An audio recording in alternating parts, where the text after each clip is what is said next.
it's Yhann and welcome back to my channel. If you wanna know how I did this look, then keep on watching.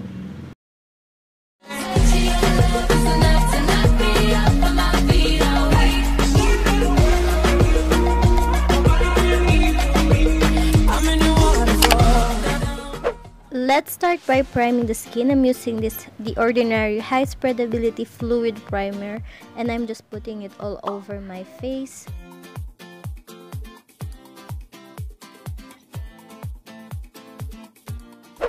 And for my base, I'm gonna be using this Maybelline Fit Me Matte and Poreless Foundation.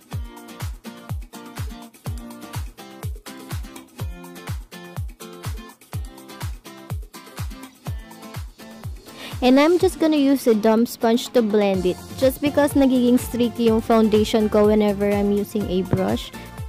But if you like using a brush, then it's fine. It's just that a dump sponge works best for me.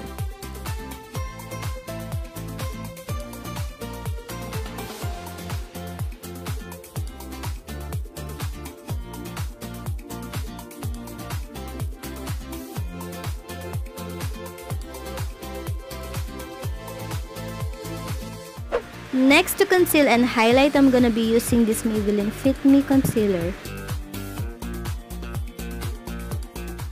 And I'm also using this to prime my eyelids.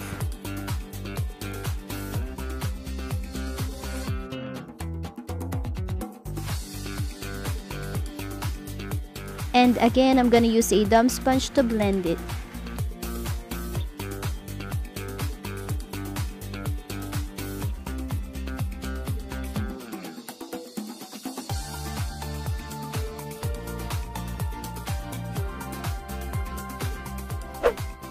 Next, I'm grabbing this Nichido final powder to set my whole face and to bake my under eyes.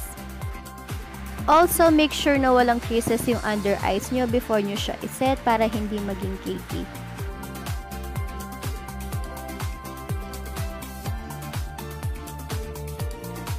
I'm using this technique para kapag may fallout yung eyeshadow, we can just dust it later.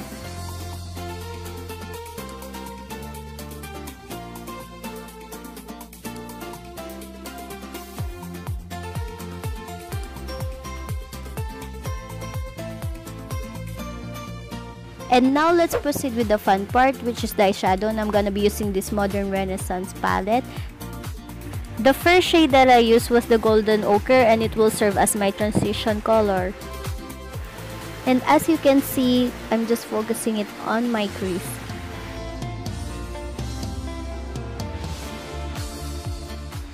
And I'm just slowly building up this color para hindi siya maging harsh tignan.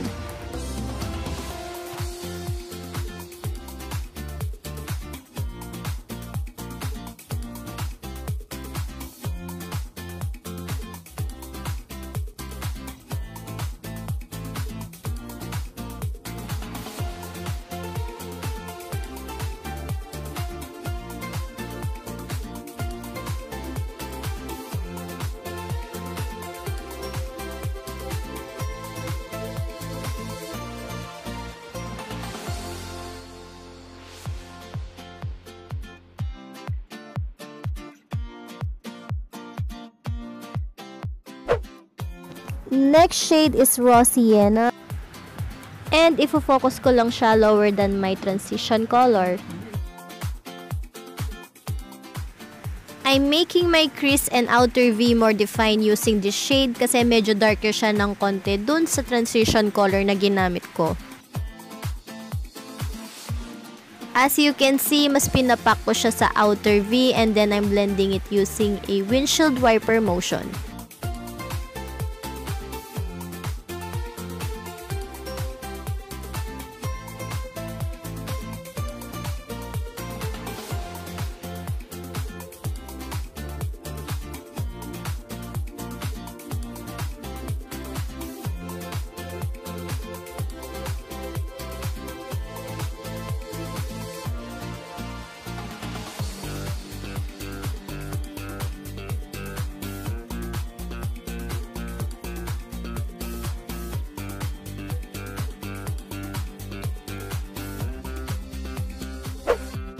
Next shade is Vermeer, and I'm gonna put it all over my eyelids. And I just used my finger to put it para mas maganda yung color payoff ng shimmer shadow.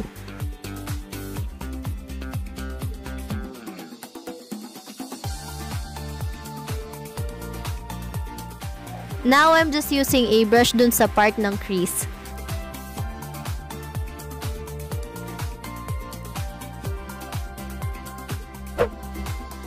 And to deepen out the outer V, I'm using the shade Vulgar.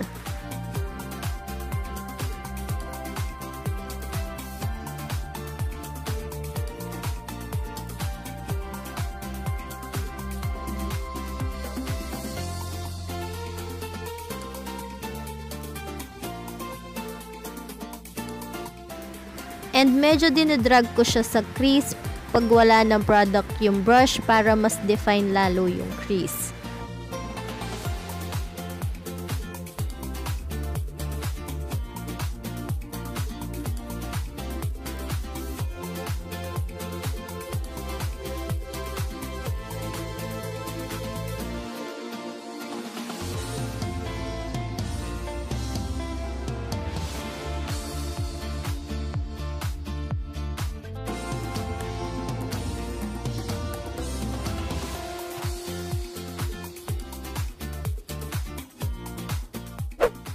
Going back to the first shade, which is the golden ochre, and nilalagay ko lang siya ulit sa crease.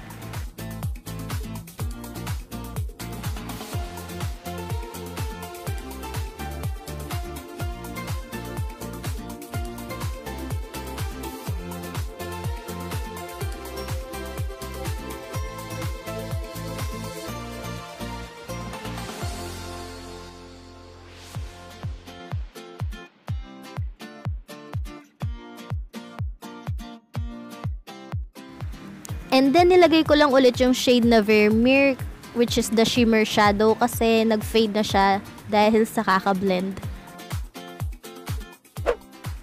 And for my lower lash line, I'm putting the shade Raw Sienna, and make sure to connect this sa outer V.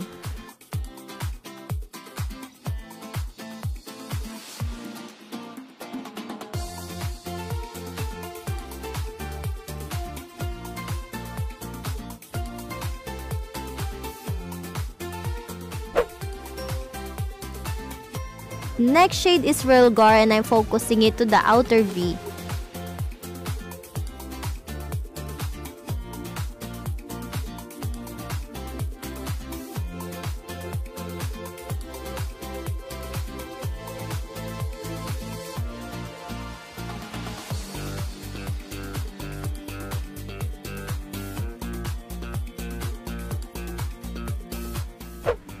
And then I just grab a clean brush to blend everything in so that walang harsh lines.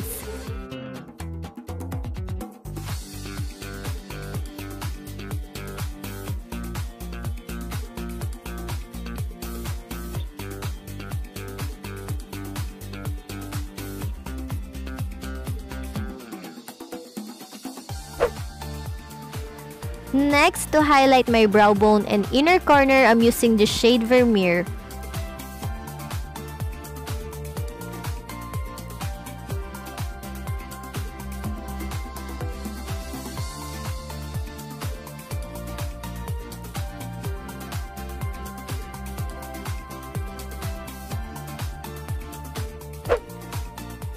For my eyeliner, I'm gonna be using this Maybelline Lasting Drama Gel Eyeliner.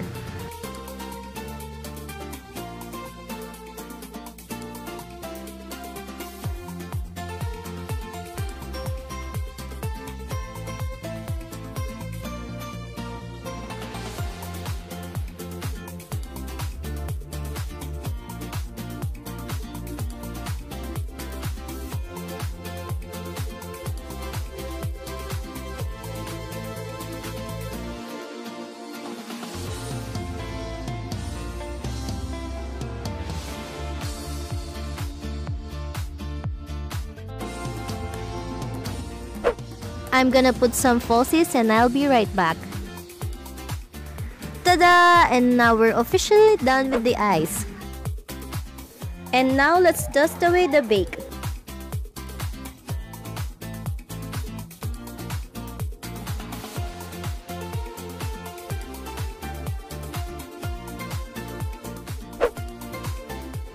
To contour, I'm using this EB Advanced Blush Duo.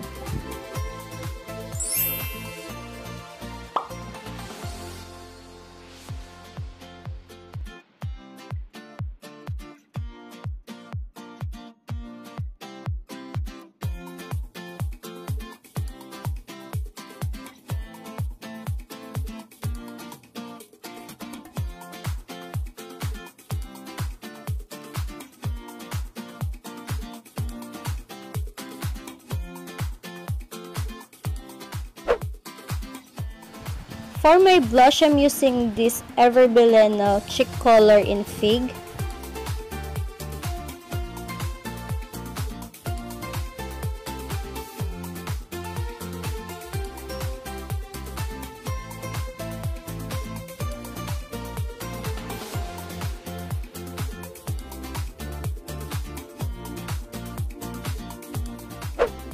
To contour my nose, I'm using this Maybelline Fashion Brow Palette.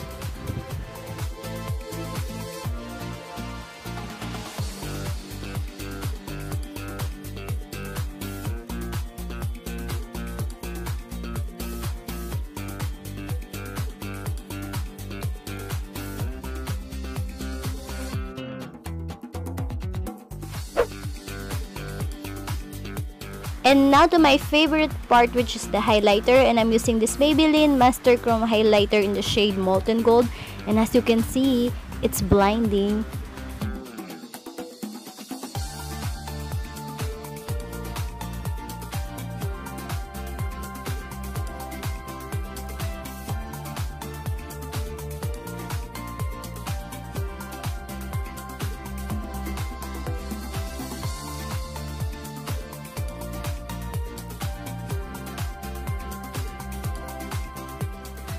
I'm also putting it on the bridge of my nose, tip of the nose, and Cupid's bow.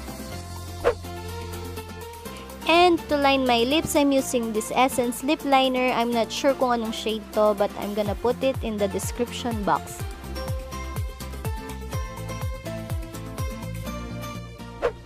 And lastly, for my lips, I'm gonna be using this Maybelline Creamy Matte Lipstick in the shade Play Crush.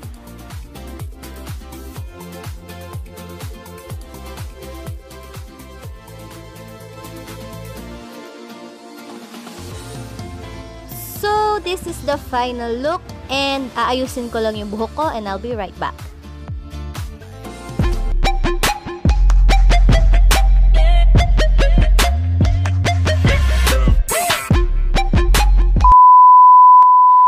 I hope you like this video, and don't forget to subscribe, and I'll see you in my next video. Bye!